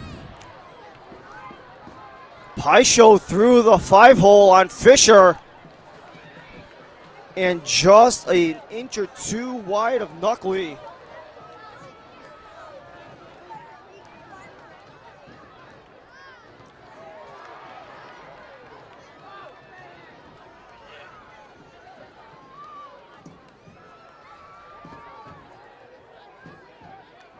Experience the future of gaming with Find. First free gaming platform built for your smart TV.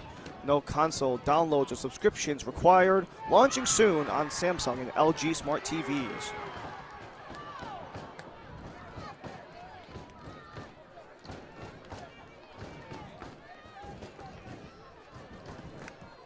Anton Bostonberry, the Canadian Youth International.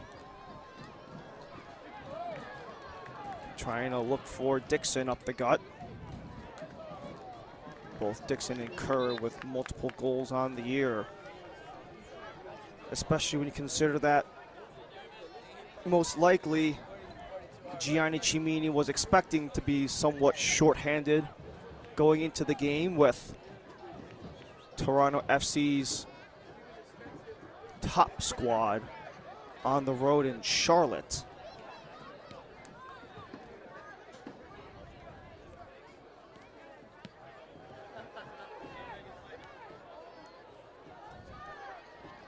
Trickled back, Bostonberry.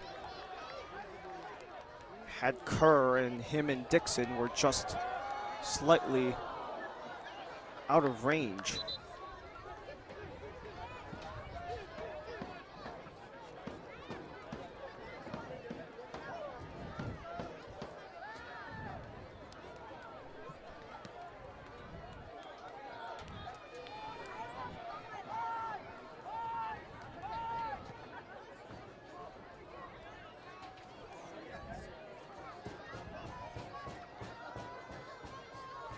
Bostonberry cuts it down. Toronto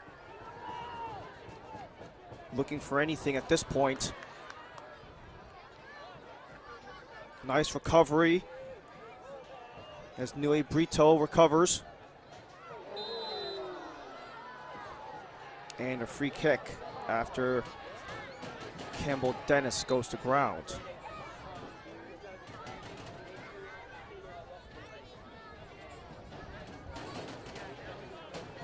This is the first of 3 meetings between these two. They'll play once in June, once in July.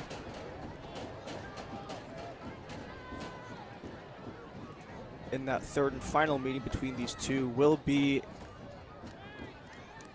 a CTU home game here at Reese Stadium.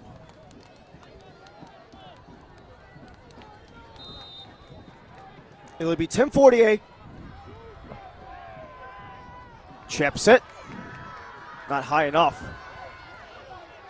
Toronto scrambling back as Paisho takes contact to the back.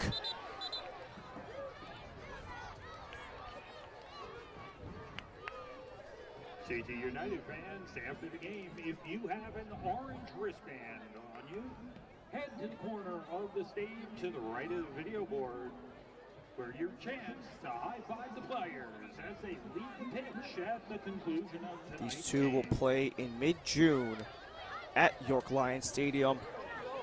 And after that Toronto FC game, Toronto FC home game, Connecticut will have 8 straight at home here at Reese Stadium. And within that mix, the entire month of July, half of June, and half of August. Just 8 games consecutively on home grass as the home side are back on it. Aggressive in the mix, Paisho.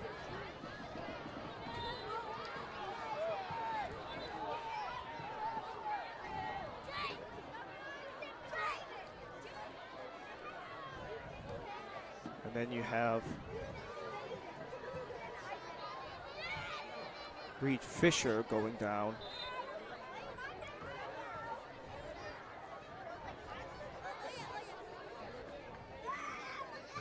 That is also going to allow Shavar Thomas to bring on his final sub.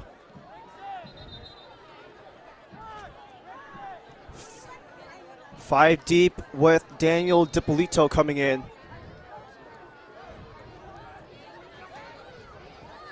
As he comes on for Rickson Van Hees, who has been very quiet, at least in today's game.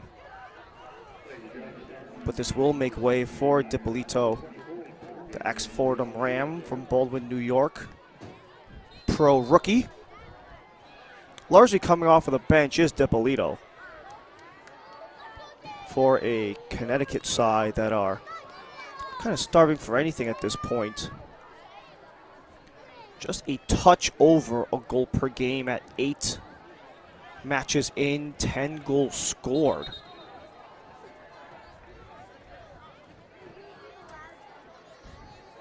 So if you do the math, you're only looking at about a 1 1/4 goal scored per average if you are Connecticut.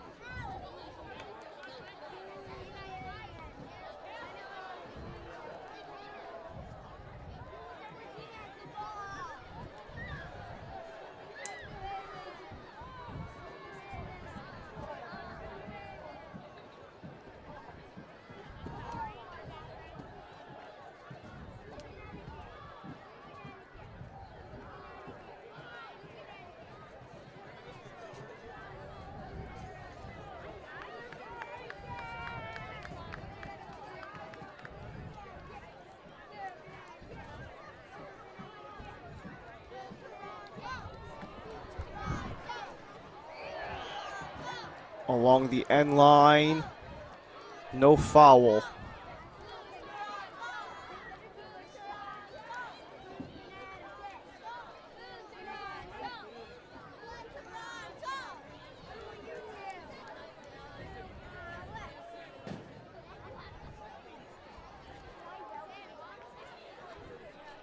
Before these two meet again on June 14th, we have 3 really tough road games for CTU as they back up.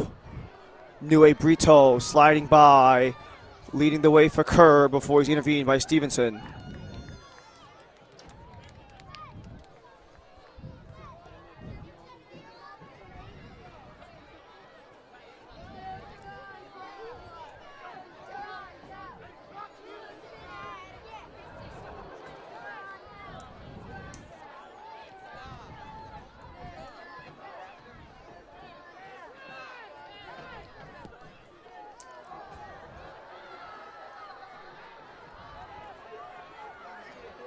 Collected, Bleth on the far side, still has it, in play, and that is off of Rankenberg and out for Toronto corner. 5 total for this half.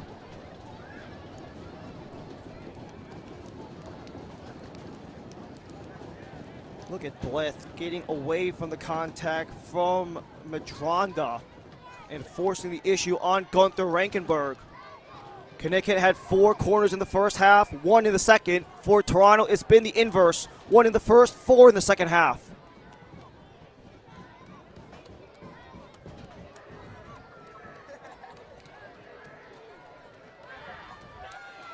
Low. Ricochets out the line and in!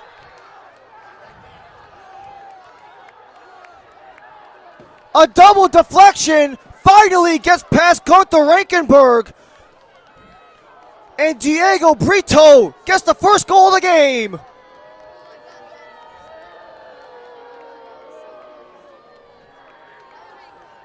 Only the second appearance for Diego Nue Brito.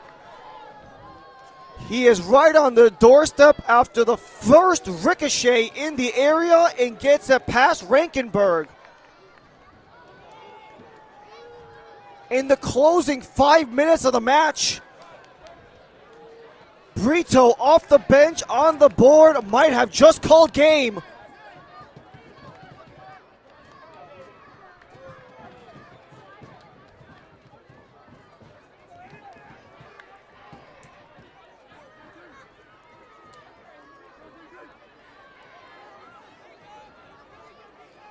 '85th minute goal for Diego Nue Brito. Today is his second appearance in MLS Next Pro. And he's got his first goal, and probably none more important, to wash away the 2-goal losing spell for Toronto. Have yet to find any points in the month of May are the Young Reds.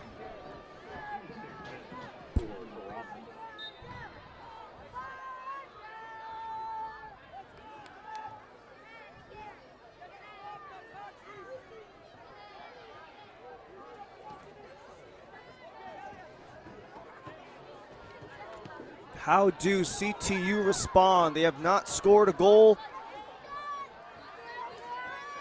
in the month of May, as that's held on by Knuckley.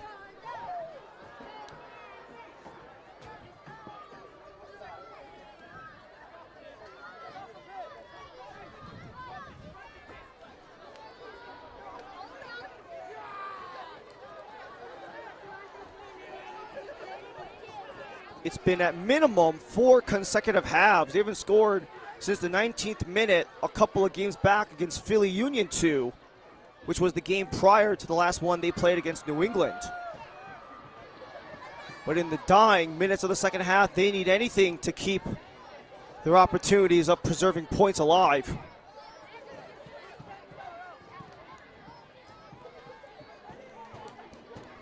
It was Fortier who got the touch, as Brito got the final touch in. but it's kept in by Connecticut. Strike from distance is just wide. A crack from distance by Ernesto Gomez, but it took a nick along the way, so it'll be Connecticut's second corner of the second half.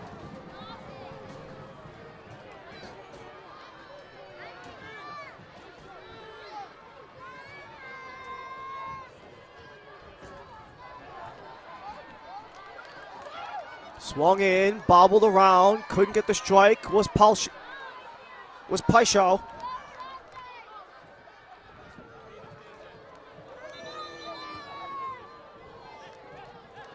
And they're trying to hold things off as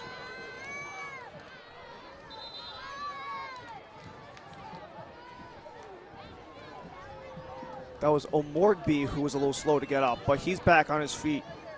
Connecticut, final gasp with a throw-in before stoppage time. Deep toss, bouncing ball gets struck over.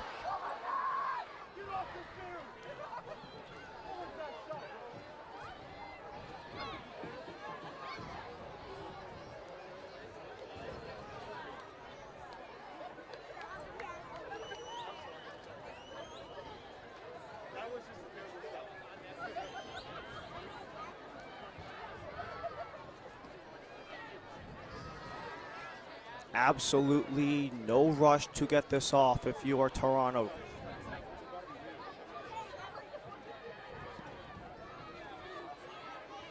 Just happy to eat up as much time as physically possible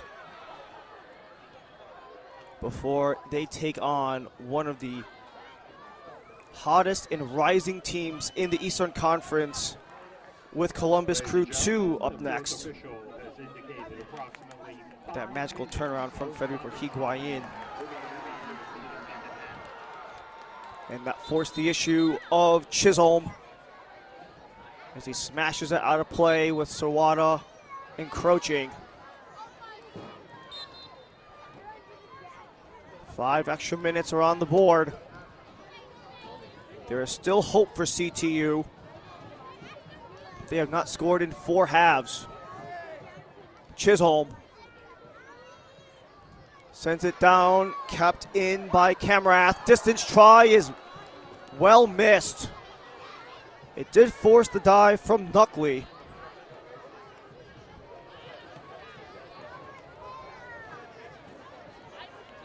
Zachariah Knuckley on the year 2-3-1. He did win in back-to-back starts. However, he has done a great job washing away that 5-0 defeat against Cincinnati. He is 6 for 6 in today's game.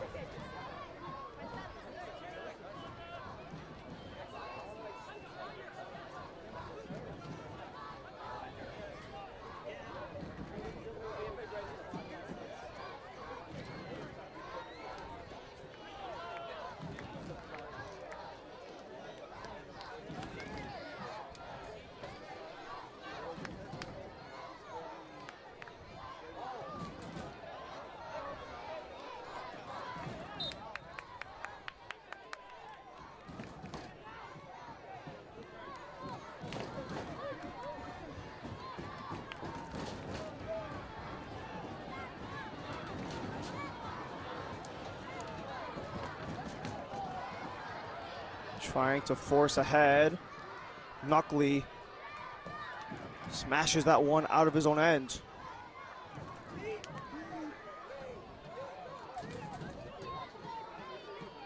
As Rankenberg puts things to a halt.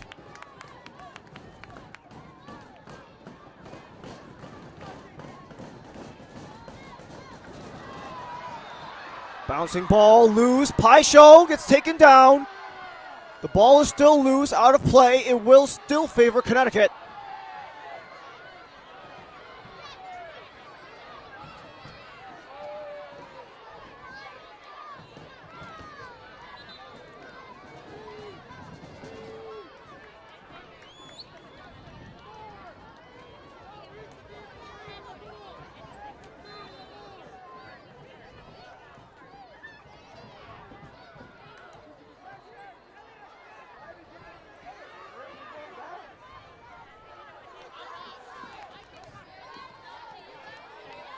Up the gut.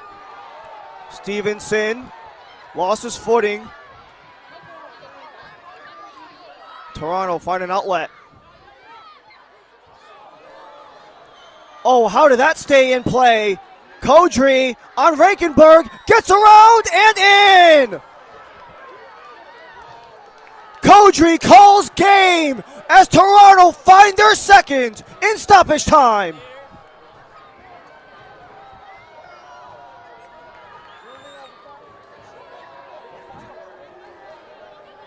Back-to-back goals from the bench. You had Diego Brito just before the 90th minute. And Elias Kodri 2 minutes into it.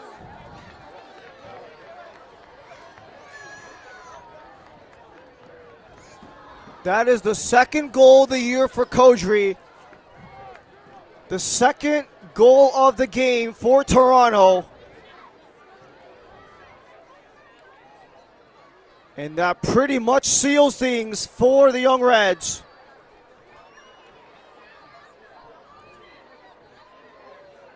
Two consecutive losses where they only scored a single goal in that stretch. 7 total goals allowed. Rebounding with a pair of goals late. And potentially a shutout depending on how things pan out.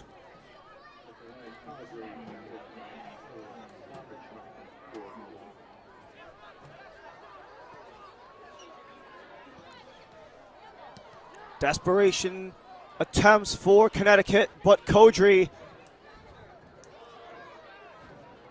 pretty much put this one out of reach.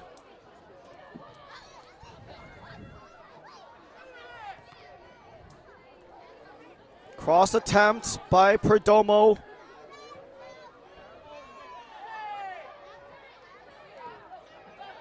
Does come out for a corner.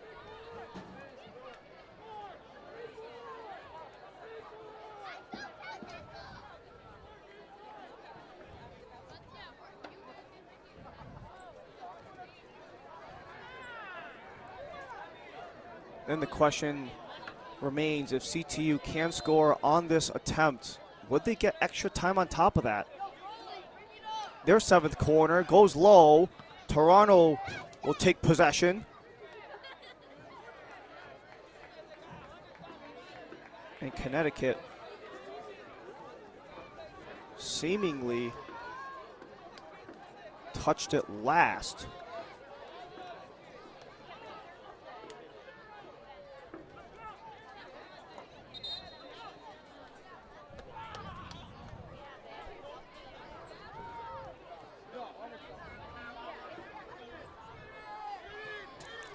Kasule hustles to it, forcing Culinaris upward.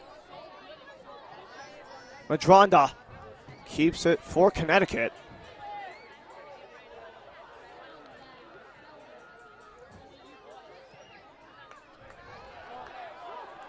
Into the box, twirling away. Paisho falling, block, rebound, and another save by Knuckley.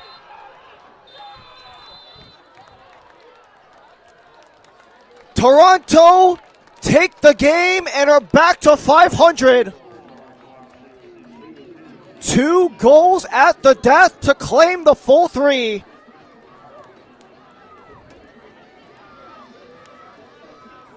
And what a valiant effort by CTU. They were on the front foot early, but could not close things out when it mattered the most. It was Toronto in the clutch, as our man of the match is presented by Adidas.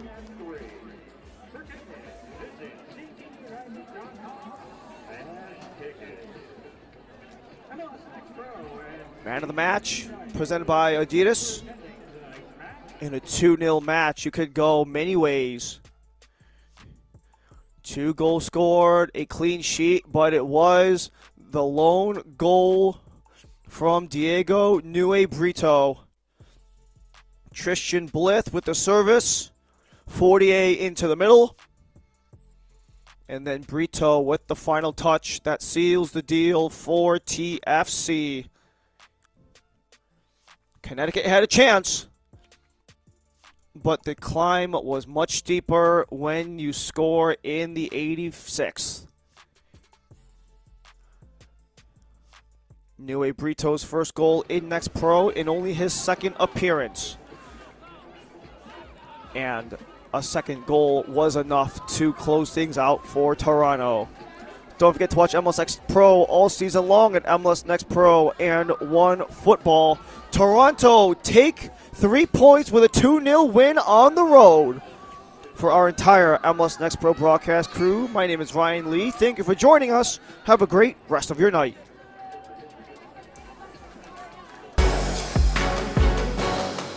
This copyrighted broadcast of Major League Soccer may not be retransmitted, reproduced, or rebroadcast without the express written consent of Major League Soccer.